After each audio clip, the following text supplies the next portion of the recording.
మీ అందరికీ తెలుసు చంద్రబాబు నాయుడు గారు 14 ఏళ్లుగా సీఎంగా ఉన్నారు. కానీ మన ఆంధ్రప్రదేశ్ విభజన అయిన తర్వాత 5 సంవత్సరాలు ఆయన పడిన కష్టం అదొక ఎత్తు. ఆయనలాగా ఎవరు కష్టపడలేరు, ఏ నాయకుడు కూడా. రాత్రింబగళ్ళు ప్రజల కోసం ఈ రాష్ట్రాన్ని తీర్చిదిద్దాలి. ఆ 5 ఏళ్లలోనే యావత్ భారతదేశంలో నంబర్ 1 స్టేట్ గా ఉండాలని ఆయన కష్టపడ్డారు. కానీ ఆయన కోసం ఆలోచించలేదు, ఆయన కుటుంబం కోసం కూడా ఆలోచించలేదు.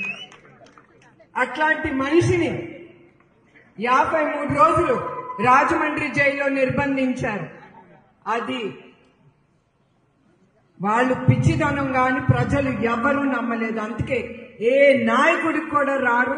అట్లా బయటికి ప్రజలు గాని కార్యకర్తలు గాని ముందుకొచ్చారంటే అది ఒక నాయకత్వం మీద వాళ్ళకుండే నమ్మకం.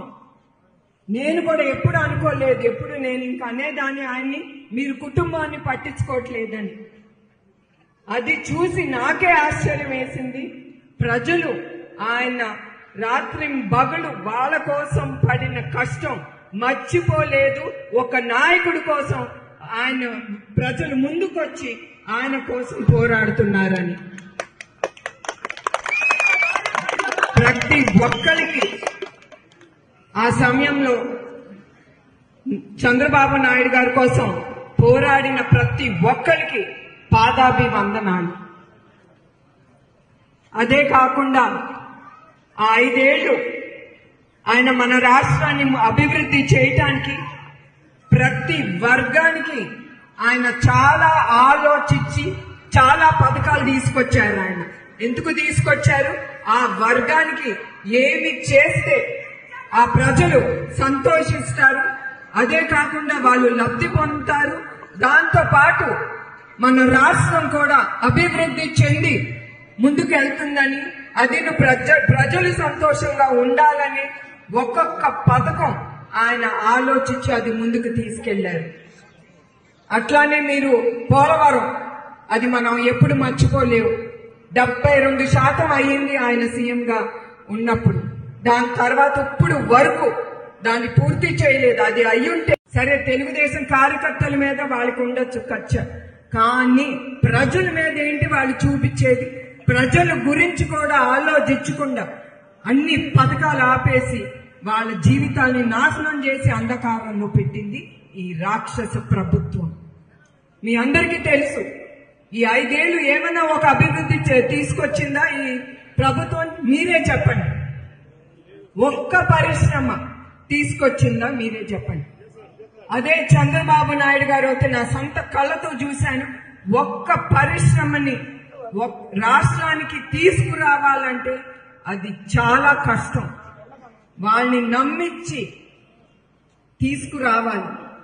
అన్ని పరిశ్రమలు 5 సంవత్సరాల్లో ముందుకొచ్చారంటే అది ఆయన మీద నమ్మకం. ఆయన ఒక హామీ ఇస్తారంటే ఆయన వెనక్కి వెళ్ళరని ఆ పరిశ్రమలు ముందుకొచ్చాయి. అట్లాంటి పరిశ్రమలు కూడా ఇప్పుడు మీకు చూస్తానే ఉన్నారు, అన్ని మూసుకుని వాళ్ళు ఇతర రాష్ట్రాలకు వెళ్ళిపోతున్నారు. కియా మోటార్స్ గుజరాత్కి వెళ్ళిపోయారు వాళ్ళ ఎక్స్పాన్షన్ కి. అట్లానే అమర్ రాజా బ్యాటరీస్ తెలంగాణకి వెళ్ళారు. అక్కడ కోట్ల పెట్టుబడి పెడుతున్నారు, నిరుద్యోగులకి ఉద్యోగాలు కల్పిస్తున్నారు. అది ప్రస్తుత ప్రభుత్వం చేసే గొప్ప పనులు. ఇప్పుడు మన ఆంధ్రప్రదేశ్ ఈ సమయంలో నంబర్ 1 యావత్ భారతదేశంలో. చాలా గొప్పగా చెప్పుకోవచ్చు కదా మనం. దేంట్లో చెప్పండి, అది మీరే చెప్పండి. మీ అందరు చూస్తానే ఉన్నారు, మీరందరూ అనుభవిస్తున్నారు. ప్రజలు మీరు ఊరుకోకూడదు. చెప్పండి, మీరే చెప్పండి. ప్రతి ఒక్కటి అప్పంటున్నారు. సచివాలయం అన్ని ఎక్సెప్ట్ హైకోర్టు తప్ప, కోర్టు తప్ప అన్ని తీసుకెళ్లి తాకట్టు పెట్టి ఆ డబ్బు కూడా వాళ్ళు తినేస్తున్నారు. అన్ని ఆపేయటం, అన్ని వాళ్ళ పొట్టలు నింపుకోవటం, వాళ్ళ జోబులు నింపుకోవటం, వాళ్ళ బ్యాంక్ అకౌంట్లు నింపుకోవటం, లేదా ఆ డబ్బు ఇతర ప్రదేశాలకి రవాణా చేయటం.